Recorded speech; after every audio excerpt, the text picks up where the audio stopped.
A number of people have asked me how I shoot my videos.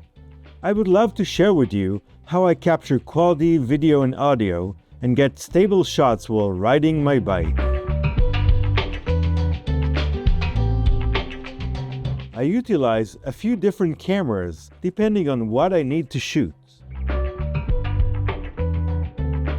When doing interviews or shooting while off my bike, I typically use the Sony a7S Mark III mirrorless full-frame camera.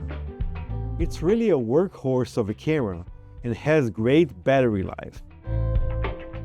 The a7S Mark III produces excellent slow-motion footage and has quality color rendition. Its 4K footage allows me to punch in when editing in my 1080p timelines. I use lenses of different focal lengths to produce a variety of shots. I love shooting with my Sony 50 1.2 GM lens. It really helps separate my subjects from the background. Just look at this footage, so pretty. When shooting while riding, I use lighter cameras with better stabilization to keep the footage nice and steady, even when going over bumps. The DJI Pocket cameras are really convenient when shooting on the go. They easily fit in any coat pocket, in my handlebar bag, or in a fanny pack. On some rides, I have the DJI Pocket on a chest mount that I wear backwards. This way I capture footage of people riding behind me, great for group rides and some interviews. I control where the DJI Pocket camera points to using the DJI Mimo app. My suspension seat post absorbs some of the road bumps. My body spine also absorbs some of the shaking, and the built-in gimbal of the DJI Pocket camera stabilizes the shots even more.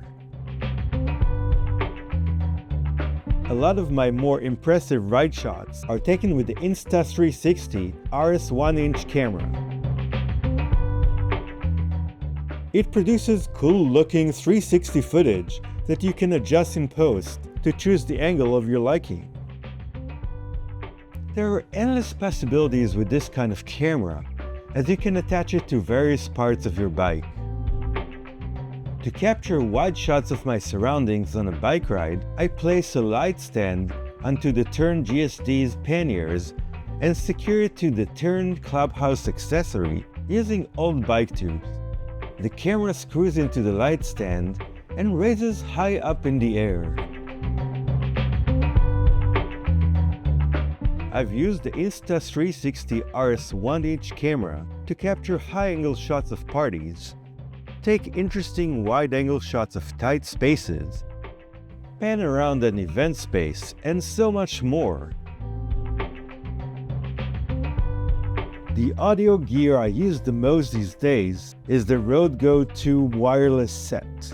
The Rode Go 2 transmitter units record audio internally with their own microphones, super useful when covering a hectic event.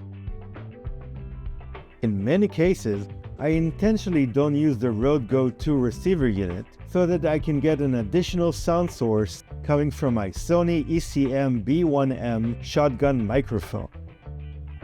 When I first got the Rode Go 2 set, I didn't like the prominent logo on the transmitter unit, so I covered it with black tape. I also got a magnetic clip to make it easier to attach a transmitter unit to a person's clothes. I placed the transmitter unit on the inside of the outfit so that only the magnet is visible to the camera.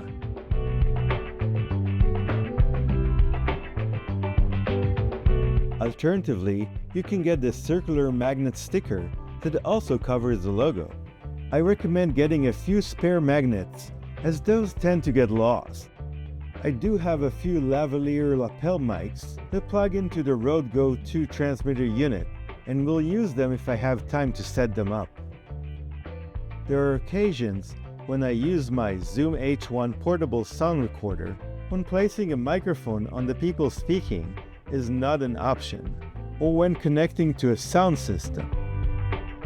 I hope this video answers a few questions about how I make my biking videos. Let me know in the comments below if there's anything else you'd like to know about my gear and how I use it.